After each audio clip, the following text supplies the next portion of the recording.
Welcome to all.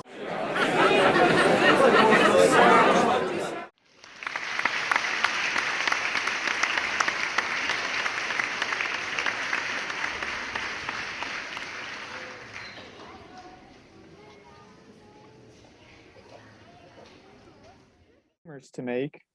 One is that I am not a professional chef, and so these are all just my my experiences cooking strange things because I was having a lot of fun with it. My second disclaimer is that I did show kind of how I cooked some of these, and so if anyone gets kind of squeamish by that, I'll be straight up with everyone that that's probably not a great presentation. So if people start leaving the chat room, I will not be offended. I think when a lot of people hear some of the stuff that I've eaten and what I like to cook with, I find it, they find that really weird. Some people think that I should be on a list for potential serial killers. Other people think I should be put into a psych ward. And so sometimes I like to just kind of explain why I do that. When I was growing up, my dad taught me that if I was going to collect an animal, that I should probably make the most use of that animal, both to respect it and to respect the environment. And so one of the ways that I really like to do that and gain unity with that animal is by cooking it. And I don't know if any of you know me, but I like to eat. And so if I'm going to cook something, I want to eat good food. And so the only way you get good at cooking good food is by practicing. And so that's kind of how I look at that. The other way I started on this journey is my grandpa raises beef cattle. And there's a lot of, especially our processed meats, that just gets thrown away that I was kind of shocked about. And I thought that I didn't like that so much. And again, I just like to respect that animal and use every part if I can. There's a few parts that I don't use, but even the ones that I don't, a lot of times I can find someone who does like using that part. So I just wanted to start kind of, oh, and I forgot to say, this is, unfortunately, I couldn't figure out how to really put video in here. So this will just be a casual discussion. So if anyone has questions or has had their own experiences, I would love for you guys to feel free to chip in on that. So these are the parts. One day my parents made the mistake of, we were going to pick up the part of the cow that my grandpa had slaughtered. And they made the mistake of saying, "Do you want the other parts?" And my mom said, no, we don't want the other parts. And I said, "Wait a minute, what do you mean the other parts?" And they told me, well, the heart, the tongue, the tail, the liver. And I asked if it costs any extra, and they're like, "No, it's your cow, you already paid for it." So I'm like, yes, absolutely, I want those parts. And so I have found that I can find some sort of dish that at least someone likes to eat with every single one of these. I would say definitely by far my favorite is the heart. I like the heart meat the best. And when people look at heart, I think they're kind of looking at it and they're like, what the heck is going on here? There's a lot happening. There's valves and cords and pieces of meat. And so I think by far that if any of you want to try eating heart, the easiest way to do that is to know how to clean it right. So this is where this disclaimer comes in. If anyone gets squeamish, this is probably the time to turn back. Well, I have to tell a story. I used to cook for a youth group, and I took a venison heart and stuffed it with stuffing and wrapped it with bacon and cooked it in cream of mushroom soup. Didn't tell the kids what it was, and they're just like, "What was that?" So afterwards, I told them, I says, it was venison heart. And they goes, "Can you make it again?" I says, "Only if somebody goes out and gets me a deer during deer season." Yeah, that's perfect. So this is the way that I like to prepare heart the best. So this is so this is actually a venison heart here, but it works for me. It works pretty much the same way as a cow heart. A cow heart's probably just 4 or 5 times the size.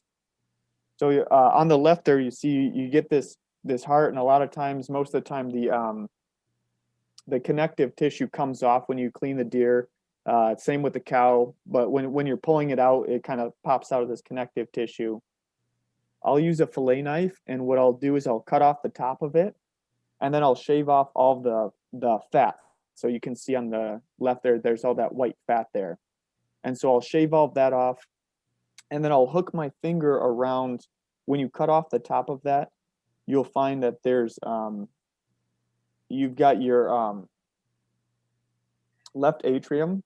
And so what I'll do is I'll take my fillet knife, and I'll take from the left atrium, and I'll cut all the way around, and you can see that's the middle picture. And so what you're left with is a really nice cut of meat, actually. And so you've got that, it's almost like a steak, and it's delicious. And so inside there, you'll get all the tendons that actually do the pulling of the heart. And so I like to cut all of those out. The first time I tried this, I just sliced it, which I think is how a lot of recipes look. And you're left with all those tendons in there. And a lot of times people don't like the texture of those tendons. So especially if I'm cooking for anyone else, I'll cut those tendons out. And I even do something that I haven't really read of, but I like it. You'll get, you can see it's still got a kind of a sheen to it. And I'll actually even cut that top layer off. And what I'll do is I'll just take my fingernails, I'll press it on that, and I'll run my fillet knife along it, and it pops off, and you don't lose hardly any meat at all. And then what I'll do is so you're left with the other side of the heart. I'll just cut that right open. And again, I'll shave both those layers off. And if you need to do any repair work, that's fine. And then a couple ways you can do on the right there is just kind of my final product with that heart. So what I did with that meat, it's real tender, actually, especially with deer. And I put that in I have an Instapot, so I don't know if you guys have heard of that before, but it's kind of like a crock pot that does pressure cooking too. And so I took all that heart and I mixed it about 50-50 with ground beef and chipotle peppers and whatever else I wanted, and I pressure cooked it. And especially if you're working with like, let's say like a little bit older deer, or maybe like the cow heart is a little tough for some people's taste, you pressure cook that, and the meat turns out quite tender. And I actually like kind of the texture contrast between the ground beef and the hunks of heart.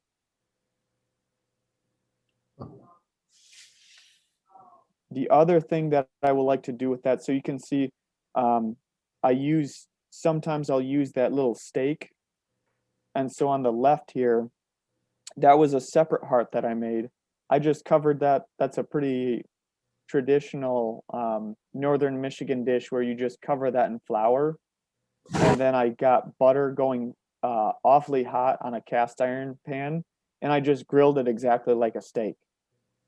And then what a lot of people will do is cut it either, like a steak and just eat it like a steak, or they'll cut it real thin and cover it in like banana peppers or jalapenos.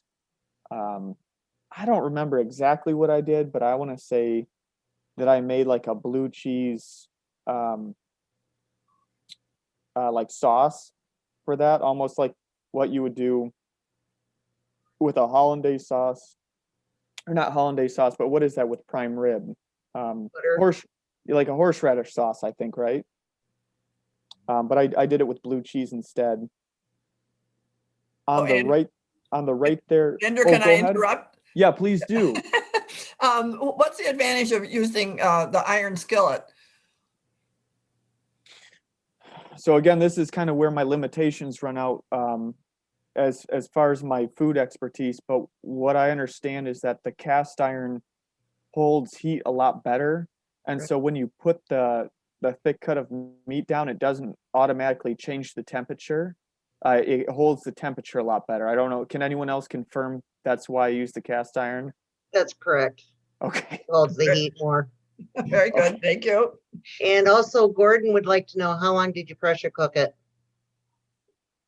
I want to say 30 or 35 minutes. Not long. It's really nice. It's actually pretty fast. Yeah, fast way to make chili. If anyone's ever like pressure cooked a chili before, it's nice. Mm-hmm. Andrew, would that also work in a crock pot type? Absolutely. Okay. Yeah, absolutely. When you pressure cook that, did you do it on a high setting? I have one of those Instapots that I haven't even hardly used, but. Yep. I don't know what version you have. Mine even just has a chili function. I don't think you need that, but what it does is it just cooks it on high for 30 minutes. Okay. Or like, no, it might not be chili. It might say like beef stew is the other one. Depending on what version you have. Could I ask you if you sear in your Instapot? Oh, yeah. I normally sear the vegetables first. I don't know why. That's just what the recipes say. Okay.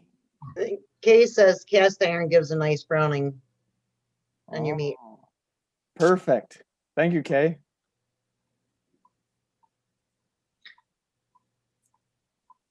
Well, on Facebook, on Instapot group, it really several times is recommended searing your meat in another pan and then putting it in your Instapot.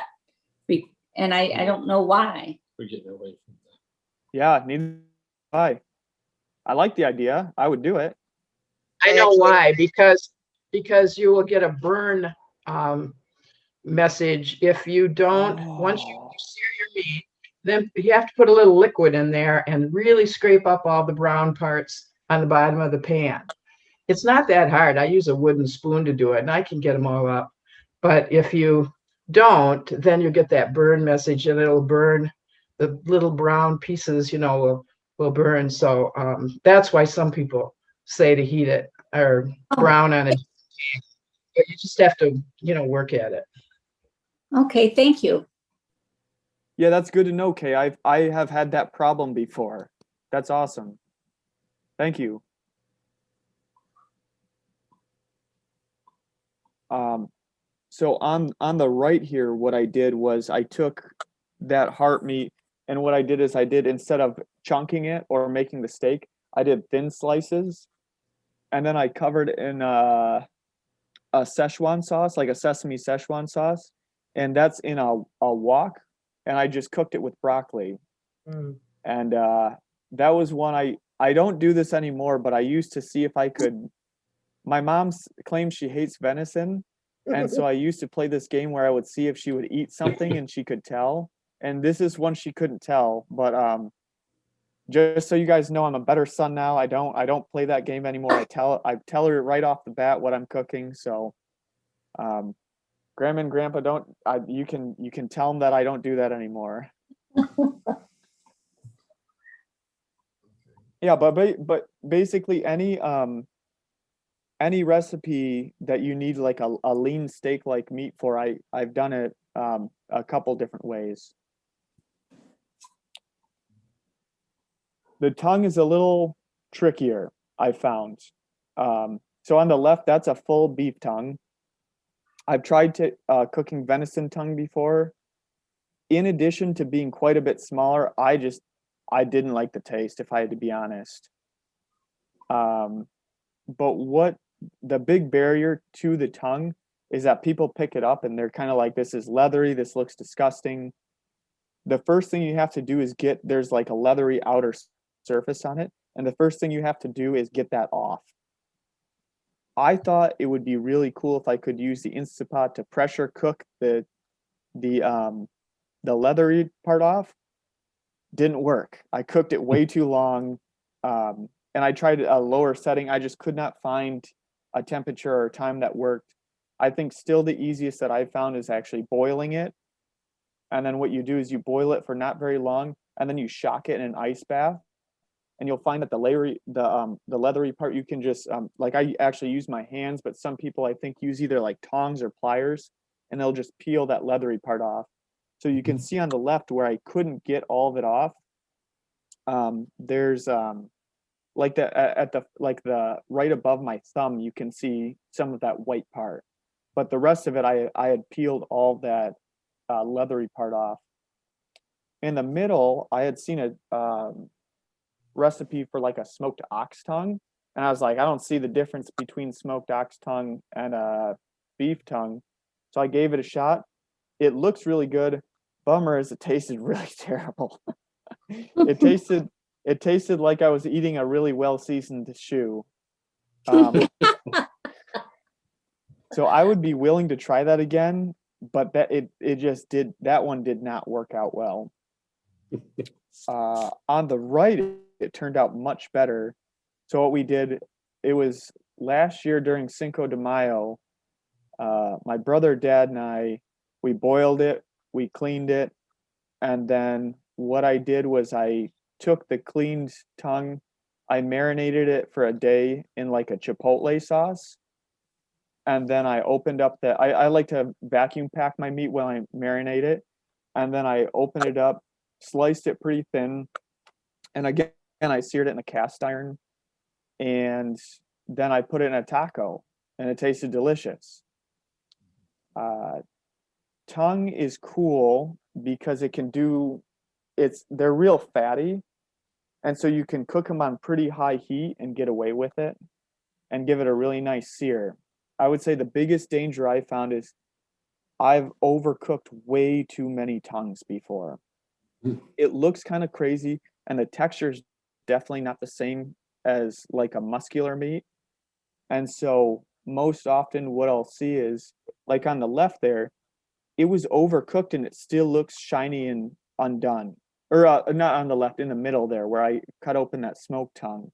That tongue was overdone, and it looks to me like it's undercooked, but it tasted like rubber. So that's the trick I found with tongue is I slice it real thin, and then I sear it so it gets a nice brown on it, and that fat kind of cooks really well on the cast iron. Any questions or ideas on the tongue?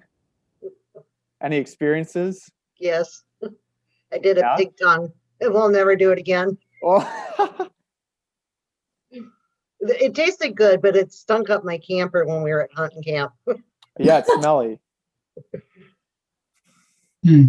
I've had tongue at a restaurant somewhere, Grand Rapids, or it was on the salad bar, and it was, I wonder if it was pickled, or it was real thin slices, and it was good. That was many, many years ago. But maybe pickled. I wondered if that's how they did it. I'm not sure. Yeah, my grandpa, whom I got the tongue from, said that they used to eat it pickled on sandwiches, and they also used to eat pickled heart as well on sandwiches, and they just slice it like lunch meat. Right. This is Dick Farmer. I used to, and still, if I can find it, have pickled heart and pickled tongue. It was good. Oh. Nice. Yeah, we pickle our hearts also. And there's deer heart, and it's good, very good. That might have to be my next adventure.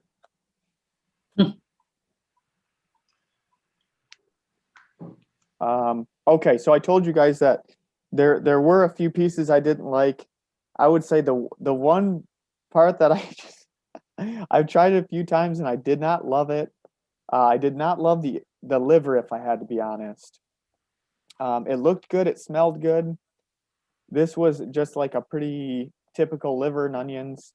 For this one, I followed like a Gordon Ramsay recipe where he put down chopped bacon first, and that was the oil or grease to cook the liver in, and then you sauteed your garlic and onions on top of that. And I just had to be honest, it's just not a taste I enjoyed. The good news is that I have a grandpa in this chat room that really likes liver, and so what I did is I'll make liver pate for him, and I didn't realize how simple that recipe was, but I just used one of my food processors, and I'll cook the liver pretty well, and then really mostly it's just liver, melted butter, and just like a lot of black pepper. And I think I put a few other things in there like garlic and thyme, but it's very simple. And then I just blended it pretty well, and he ate it with crackers. Gramps, any input on that? Oh, it's very good, and I think I put a little bit of olive oil into it just to lubricate it, just a little bit. It didn't alter the flavor, it delivered you this very good. Yeah. And Well, by and the way, I'm fortunate that Andrew doesn't like that because he's shared some of it with me, and I do really like it, and so does Yeah. Henry. So we're good with that. Yeah, good, good. I added a little mayonnaise or Miracle Whip with it actually to make it more spreadable because it was I thought it was a little dry. So, and I loved it that way. It tasted more like the liver paste that I've had or made with chicken liver. I don't think I ever made it with beef liver. With the liver and onions, my dad, we had that a lot at our house. And he did something I think you're not supposed to do, which he just cooked the bejesus out of it with bacon and onions. And I loved it. I mean, that's how I grew up, thinking that's how you're supposed to have it. And our whole family ate it. So, but later on in restaurants, I've noticed they just saute it. I think they don't cook it very much. And maybe ours was tough. I don't know, but I love liver and onions, but only the way that you're not supposed to eat it is how I like it. Well, liver and onions is a staple in our family, and I grew up too. So it's, it's just one of those things that you have to get accustomed to the taste and the texture, I think. Yeah.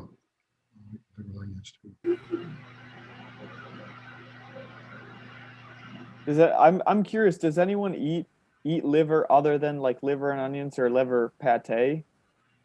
Any other styles?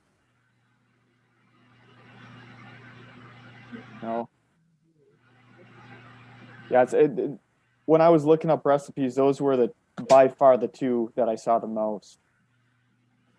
There's some hot cider come. Mm-hmm. Yeah, right.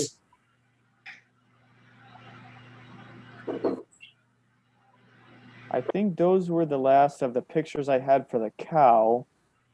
Oh, so the other cuts that I really liked, tail is awesome. Tail is probably, after heart, tail is by far my favorite. Yeah. Tail. What's that? Yeah, so the tail, the way, I don't know if this is just the way that I always got it with our beef processor, but it's just kind of like the bone with a little muscle and then a little fat surrounding it. So I always felt like it was an ideal meat as far as, again, I like using my Instapot, but I've seen where you can use like a Dutch oven this way. I would just sear the edges of the tail. Again, I don't know why I sear it. I've read that part of it is to get that browning, like Kay said, but some other people say it holds in the moisture. Other people say it doesn't do anything for the moisture. But what I'll do is I'll sear around the edges of that, and then I'll stack them upright, and then I will pour. I think like I use a red wine sauce with a beef stock that I made, and then I'll pressure cook that, and it'll turn out to a really awesome soup. And so what happens? Again, you could probably do it with a crock pot, like we were saying before, but the combination of the red wine and a lot of the fat from the tail, because it is really fatty, will make like this really awesome, almost like gravy soup. And then you've got like that real distinct taste of red wine in there, and the meat will fall right off the bone. Oh, it's awesome. So if you guys ever get your hands on tail, I can't believe it's a cut that people won't actually buy. It blows my mind that people won't take that with their cow, because in my opinion, I would rather eat that over steak any day, but that's just me. I'm kind of weird too. I've had several times out west, they have especially an oxtail soup, which is so good. And like you say, I would never believe I'd ever eat that. And it was just delicious. But I've never seen a recipe around here to use a cow or anything like that for oxtail soup, but it's so good. Mm-hmm. Yeah, part of my trepidation of doing this presentation is I'm hoping people don't go out and start taking the pieces I like to use. I'm just kidding about that though.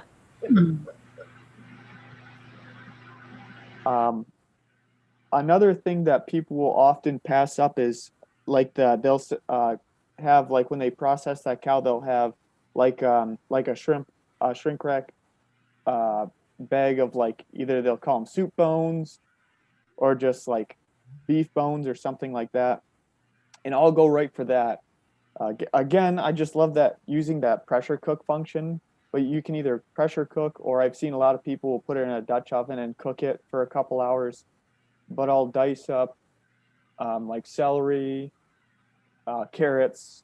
A lot of times I'll use apples because I don't know, I like things a little bit sweeter, and water and onions, and then I'll pressure cook that, or you can cook it down and then just strain it out, and then you've got like a beef broth. And I've heard that it's a trend now. People are like eating bone broths for the health benefits. Oh, geez, yeah. I don't know about that, but I like using it to cook with. And so like with like when I make like my oxtail soup, I will use the beef broth that I made from the bones to cook that soup in. And so it's got like a really strong beef flavor. Or I've made like vegetable soups before where I use that broth, and then I'll put vegetables in there and cook it in there, and you'd almost be surprised that there was no meat in it other than the broth.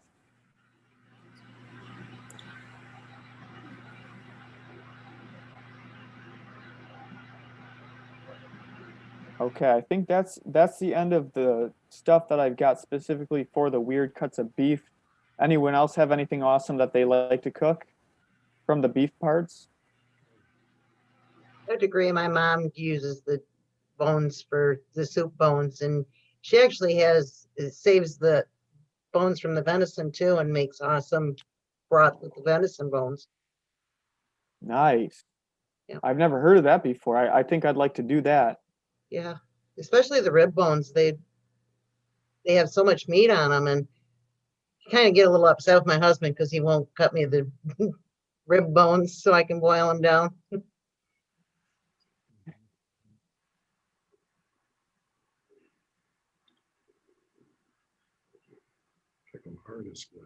All right, so I think this is where most people start to question both my emotional and psychological stability. Again, I was raised, just so you guys have some background, I know a lot of you know this, but I was raised by 2 biology teachers. So my parents' first date was going insect collecting together. So that's a recipe for disaster right off the bat. They will eat insects for classroom presentations. And so I grew up in a household where there was very little taboo about eating things, especially different cuts of meat and animals. And so I think, northern Michigan, venison, rabbit, squirrel is as common as anything, as common as chicken, I think. But then there's some of these that I'm sure a few of you are getting squeamish about. I have had all of these before, and I liked all of them. And I always think, one of the first things I think of is, definitely I don't go out to kill these animals just because I like eating weird stuff. So for example, like the beaver and the raccoon, part of those were like a lot of ecological damage. And so the raccoons were killing some livestock that we had, and the beavers were doing a lot of damage to some native ash trees. And so a lot of these animals I wasn't eating just for the fun of it, but we were eliminating a rodent, more or less. And I wanted to make sure that I was making the most of that. You never tried porcupine? I have never tried porcupine, but I have heard that they are the most delicious meat. Is that true? They are good. Yeah, they are. I cooked one time, a long time ago, and as long as you get all the fat off of it, it's good. But if you have a piece that has the fat on it, it has this weird taste, but I actually liked it.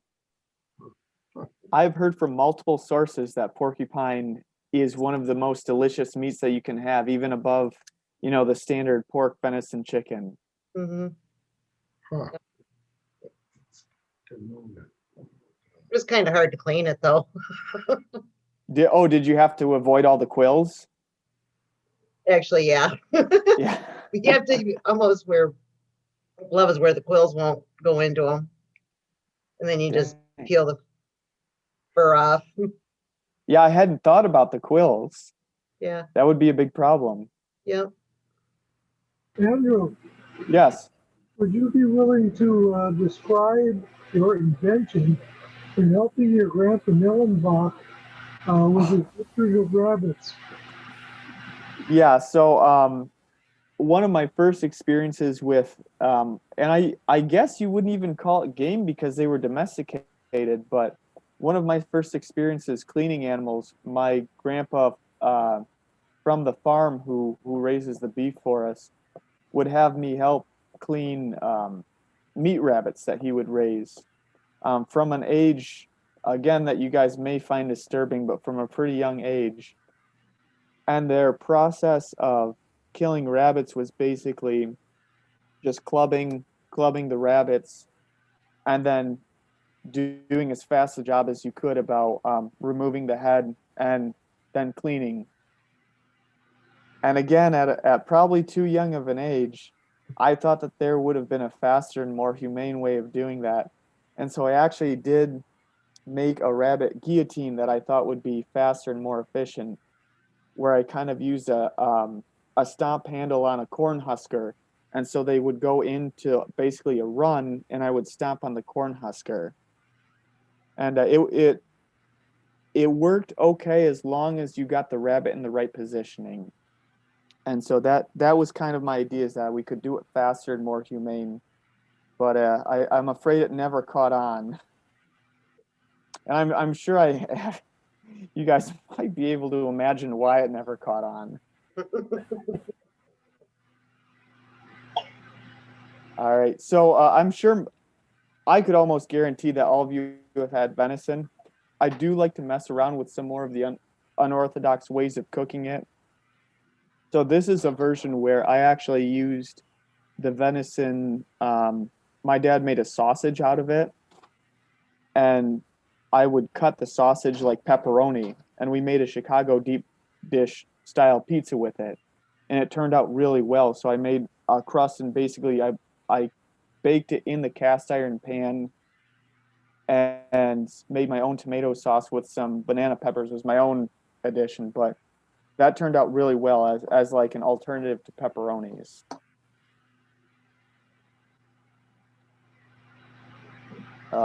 Yeah. So any like wild game bird meat, I really like. I think a lot of people will stay away from it because any game bird tends not to have as much fat on it as like a domesticated chicken or turkey. And so a lot of people eat it and say it's kind of dry. And I would agree with that. So when I cook them, I like to use recipes that'll especially recipes that'll have a really creamy sauce on it is what I really prefer. And so this recipe, one of my friends had given me a pheasant. And so I cleaned it up. I made a Thai curry sauce where I used like coconut milk and coconut cream. So it was just really creamy, and it worked well because the pheasant was a little bit drier and chewier. And so the combination of the dry and the texture worked pretty well for me. This is a turkey. I have to also make a disclaimer about this. Everything that I've shown you guys is absolutely legal to eat, other than this one. So no one called the feds on me, I'm begging you. It's legal to take roadkill deer.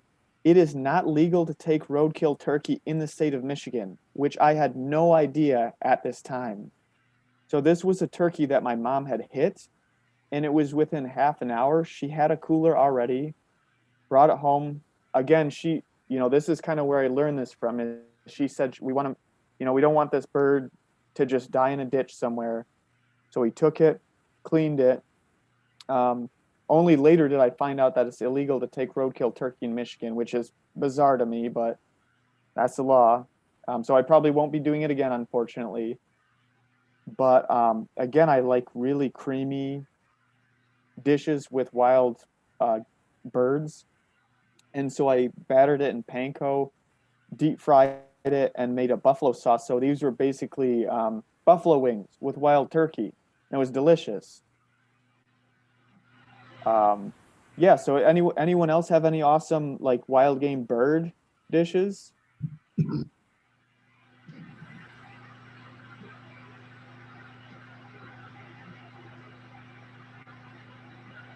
I know a lot of people will just take the bird, pluck it, and just cook it as is over the fire too. I've seen a lot of people do that with like partridge or dove or like a smaller bird like that. Grouse. One of my friends does that grouse the same way. In my younger years, Andrew, I used to duck hunt a lot, and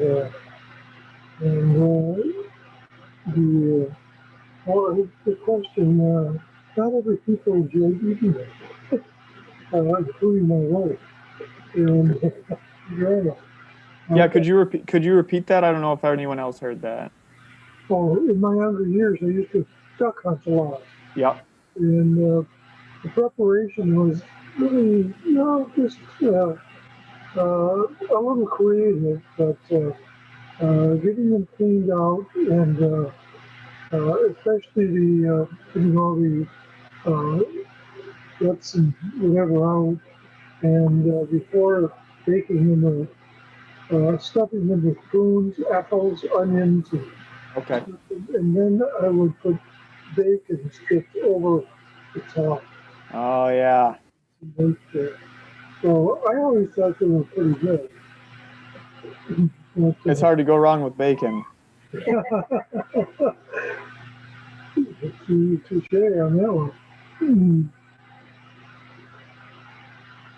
All right, so this is where things take. I'm sure people think this is kind of where it takes a darker turn, but like I said, we have some property on the Thunder Bay River, and I hope everyone's heard about the problem with the emerald ash borer, that they're really killing a large amount of our population of native ash trees.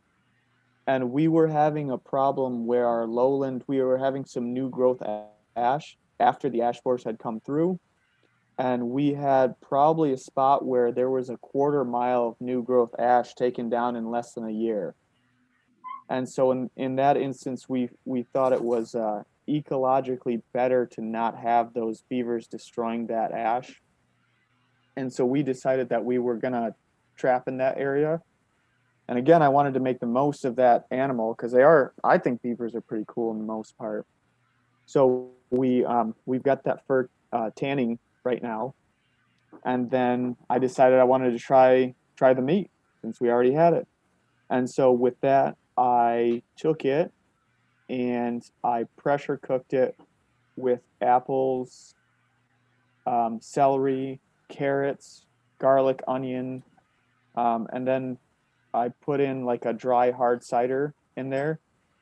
And that smelled terrible. Like when I opened that pot up, man, did that smell bad.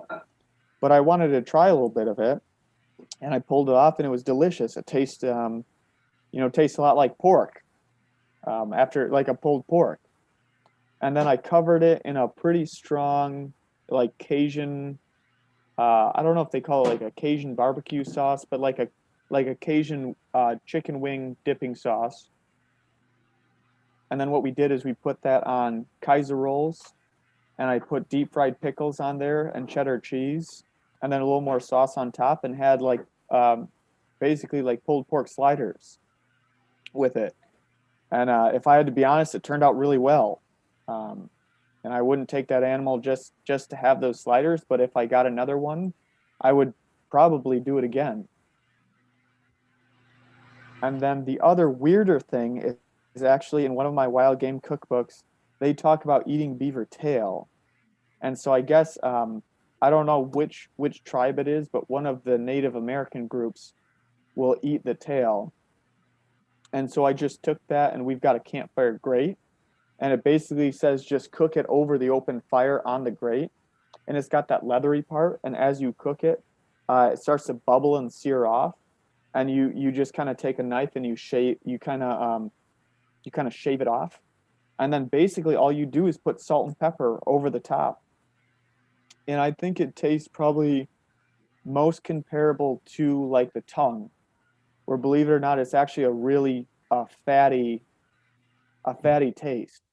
So I could see where someone would like it. So say like if you're someone who likes to eat the fat off the corners of steak, I think it tastes a little bit like that.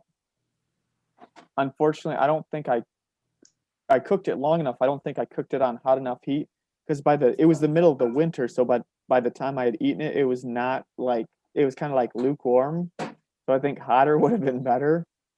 But yeah, it was all right. It was good. I think I preferred the sliders out of that meal, but yeah, the tail tasted like I would eat it again. Anyone messed around with tail before? No. I'm seeing a lot of disgusted looks right now.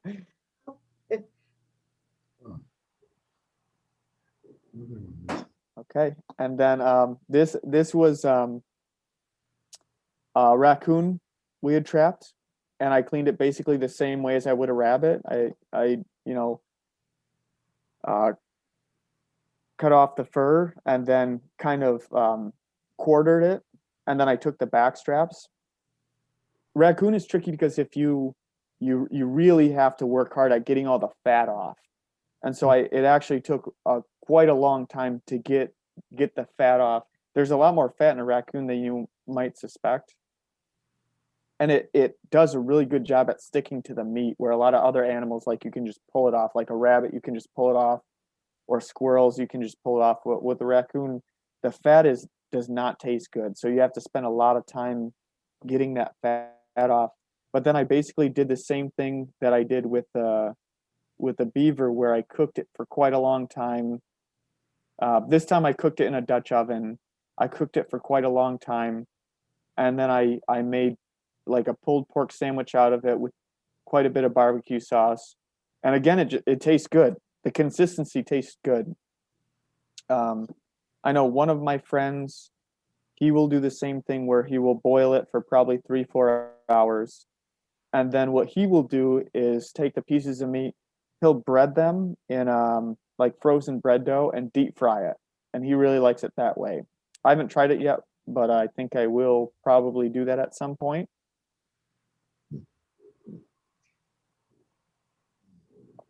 And then here's an extra. So this was our Christmas. We've made a couple of years ago.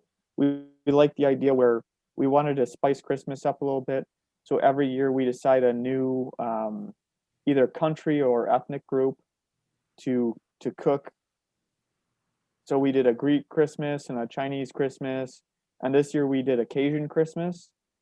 And one of my favorite dishes from New Orleans is I made a crayfish etouffee. And I always thought it was a shame that so much of the seafood kind of gets left behind. Like, you've got all those really small pieces of meat inside the claws and the legs and places where it's just so hard to get to. And so my boss was actually telling me about this restaurant in Louisiana that will do this. So what I did here was I took the crayfish claws and the legs, and I boiled them in butter. So that's straight butter that you're seeing around there. And then what I did with that is I just took that whole thing and I poured it into my food processor, and I just blended everything. So like all of the, like just even the claw with the meat and the butter, I just blended it. The one thing I didn't put in there is I didn't put the head, because I wasn't amazingly keen on like the digestive system running through there. And then I strained it on cheesecloth, and then I put that butter in the freezer. I made some bread, and basically we spread the crayfish butter on the bread. I thought it tasted delicious. And my grandparents had this, so maybe they have a different idea. But what would you guys say that tastes like?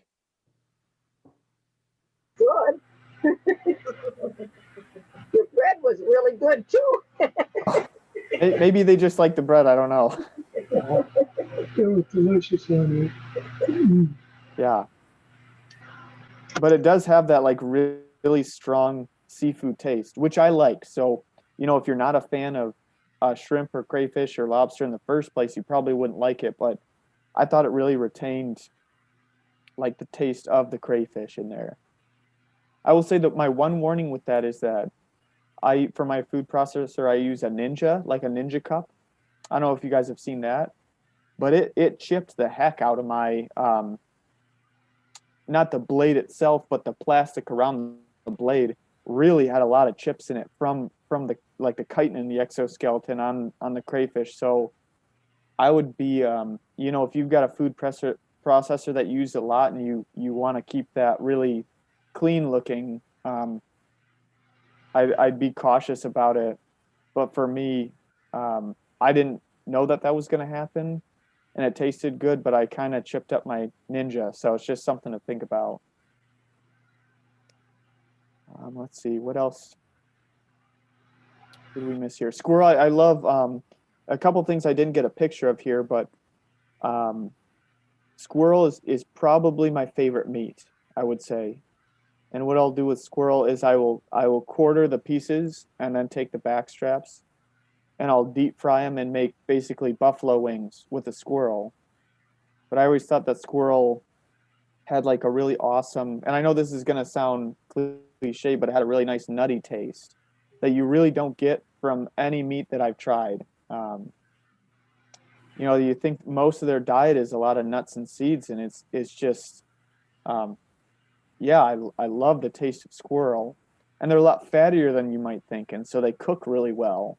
Where like rabbit's kind of a drier meat, and so like where I'll cook like a rabbit with a lot of bacon, lot of some like I've grilled it sometimes, but I grilled it in a lot of butter or olive oil. Like you've got to have some sort of barrier so that you don't overcook the rabbit. Where the squirrel has a nice fatty layer around it, so you have a little more leeway.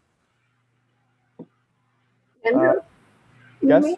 You made squirrel for us that had a sweet taste to it. Do you remember that? That had a sweet taste because I made I used a sweet Asian chili sauce on it, probably. Okay. I don't think that was the squirrel that had the sweet. Oh, no, but it was very good. Yeah.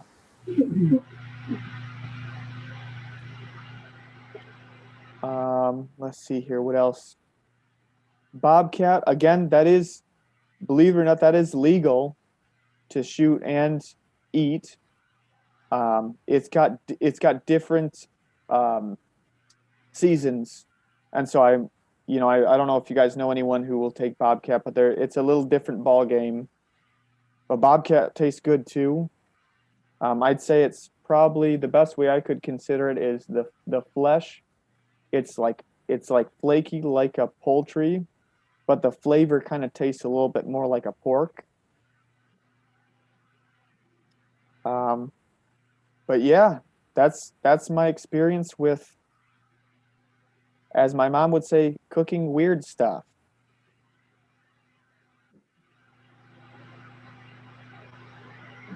Any other interesting experiences or other such adventures? Andrew, have you cooked any snake before, and turtles, that kind of stuff too? Yes. No snake. I've never cooked a snake. I wouldn't be opposed to it. When we were younger, my dad cooked a snapping turtle that we had caught. He was terrified of salmonella, so he cooked the ever-living heck out of it, and it tasted pretty bad. One way I've heard around that is some people will cook it with some pretty strong alcohol, and so I've heard that like cooking it in the alcohol will help reduce the bacteria there, so you can cook it at a lower temperature and still get a good flavor out of it. I have not cooked a turtle since that happened, but we have been looking for snapping turtles out at our property. Yeah. Have you tried it before? Yes, when we were kids, we used in the river down in Indiana, we would get a few snappers, and they're hard to clean, but my mother would cook them like she would fried chicken. Really? A dip, and we always come back and say it tastes just like chicken. No kidding. Just the four legs, not much in the turtle, not much in the back and stuff, but That is amazing. Yeah, you open up the shell and you expect it'll be full, but there's not much going on in there other than the legs. right, that's right, yeah. Well, she just deep fat cooked it with flour or something, sprinkled it with, and just fried it in the skillet, and it was good. It was okay. Mm-hmm. Bill, did you and Dottie ever have alligator when you were in Florida? Yes, we have. My kids love alligator as nougat nuggets for like an appetizer. I've never cooked it. I've been where they have cooked it, and gosh, it was good. Yeah, it was good. It's like chicken. Yeah.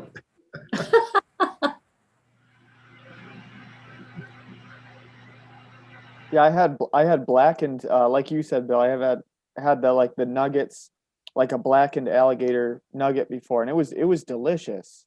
It was really good. Yeah, I don't know what kind of sauce they cooked it in. It was a restaurant, and anytime the kids come down, they want to go to a particular seafood restaurant over here in St. Augustine, and they have alligator on the menu, turtle on the menu, and a bunch of things like that, and they can't wait to try all that stuff, try outdo the other guy, type of thing. Yeah. What was it meat we had in Texas?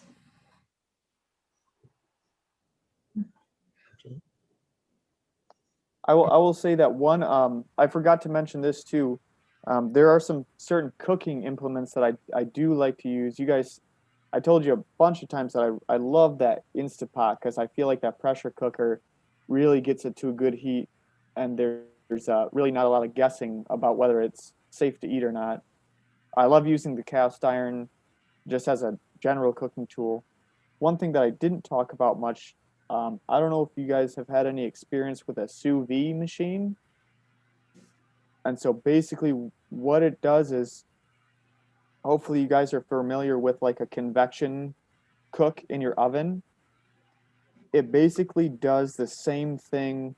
So it's like a tube, more or less, or mine is, and you stick it in a pot of water, and it more or less creates the convection effect, except for instead of with air, it's with water. And so what you can do is cook things at, it's hard to describe. You can cook them at a temperature that's food safe without actually charring the outside.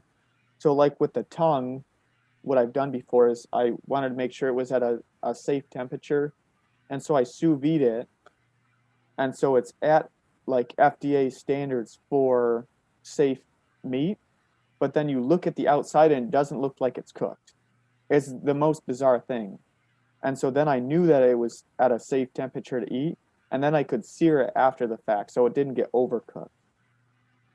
So it's kind of like a backwards way of, they'll call it like a reverse sear. So you get the meat to a safe temperature, but then like especially people who love their steaks really rare, you can sous vide a steak, let's say, and it still looks bloody, and then you can sear it. And so it's got all the juice inside still, but it's at a safe temperature. You don't have to worry about, any microbes. So I do like, if I'm not going to pressure cook something, I do like to use that sous vide machine. Just one of the things I'm terrified of is my strange habits will get one of my family members sick, and so I personally don't like to roll the dice with undercooked meat. So those are pretty cool. They're not terribly expensive. I think I paid $80 for one for my dad, and I think he paid relatively the same for mine. So it's definitely something I wouldn't go pick up, but as far as having it in my kitchen, it is kind of nice. So that's the only other cooking implement I use, like basically fillet knife, Instapot, cast iron, sous vide machine is mostly what I use.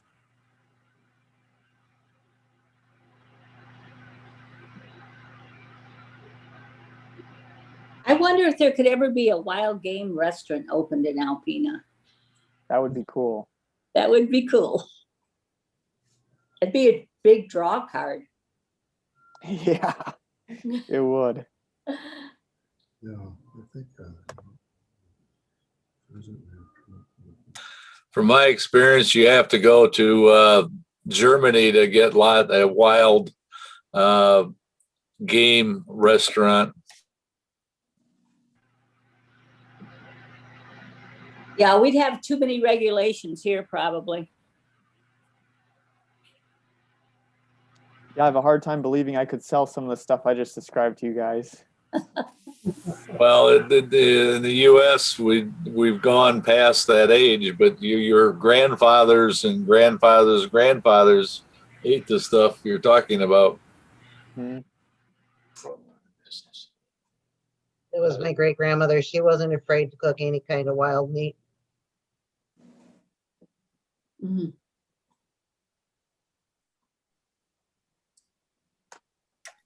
And my great grandfather, who had a pig farm in Southeast Michigan, used to feed me when I was very young, scrambled eggs and pig brains, and I didn't know any different until I got 5 or 6 years old.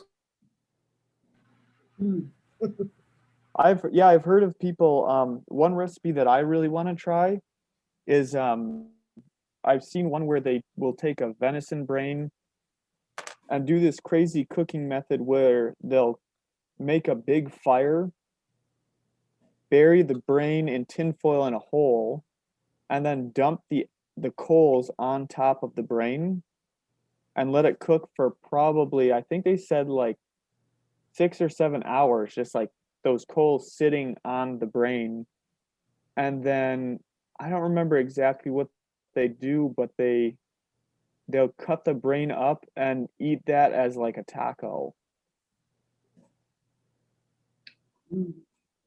Yummy. Yeah. And I would encourage you guys, if if anyone wants to try any of this stuff, I do almost always use a recipe. Well, I guess that's not entirely true, but a lot of these were recipes. Like the Thai pheasant was actually a recipe that I looked at, and like the venison pizza was also a recipe. A couple websites that I found that I really like. One called the Meat Eater. So Meat Eater is one word. They have a ton of wild game recipes that taste really good. And the cool thing about them too is they'll say like you can just Google Meat Eater and then whatever meat that you want to cook with. And so say for example the pheasant recipe I had, it'll also show you the other meats you could cook that with. So it won't just say venison like pheasant. It'll say like you can also do it with chicken or with grouse. So I really like that website for cooking ideas. Google is an amazing tool. So the first time I cooked the beef heart chili, I just Googled beef heart chili and it popped right up. And that's really easy. A lot of times, like some of the other weirder stuff, like the Beaver, I kind of came up with that method on my own after seeing how people cooked. Like a lot of those will be like I looked up how people cook medium-sized mammals, and so it's kind of a recipe that I adapted from other things. But you'd be surprised how many cookbooks there are on wild game that people tend not to eat. And so I really like just using Google and the Meat Eater, and they even have a cookbook. Like I said, that beaver tail came from that cookbook. And so there are a lot of great resources if that's something that you're interested in. One way I like to make venison is I like to take the steak and tenderize it a bit with my handy hammer that works. And then I dip it in a little olive oil or rub that on. And then I put it in Italian bread crumbs. And I add a little extra Parmesan cheese and garlic to it. And then after I grill it, I put a sauce on there that I make from plum tomatoes and basil and garlic. And that's always been a winner with my family. That sounds awesome. Yeah, that little bit of olive oil on there holds those breadcrumbs, and you season those heavy, and it's one of my family's favorites.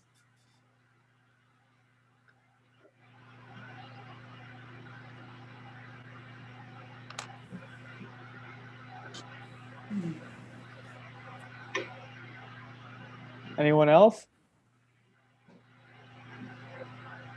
All right, well, hopefully I'm not on any FBI watch lists after that.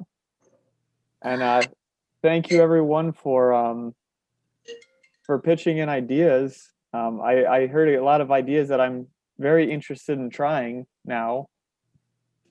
And if anyone has any, like, if anyone heard a recipe that they liked and they want me to pass that along to them, I'm sure there's some way that you could get a hold of me. I could give you my email, or I don't know who the facilitator is, but I'm sure that we could pass along any of my contact info. But yeah, I would be happy to do that as long as I still have the recipe on hand. Okay. But I hope everyone enjoyed. Well, thank you. It was awesome. Very interesting. Thank you. Yeah. It was good.